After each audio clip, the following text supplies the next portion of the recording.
Hi everyone. Do you think AI is creative? Ever since the start of this fuzz and this buzzword AI and ChatGPT, I have been skeptical about its capabilities. Look, AI is great when it comes to data analysis. It can do it faster than humans does it, but on the provided data which you feed it to it. Now, human brain is endless.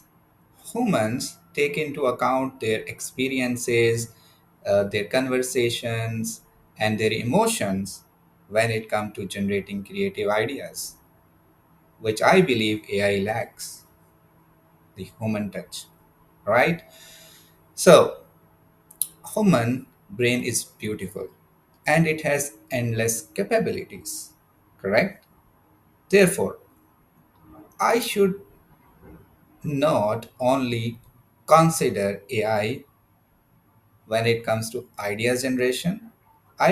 Would rather believe in my human capabilities to generate ideas. So I believe that using AI for creative work could be less productive. What do you think?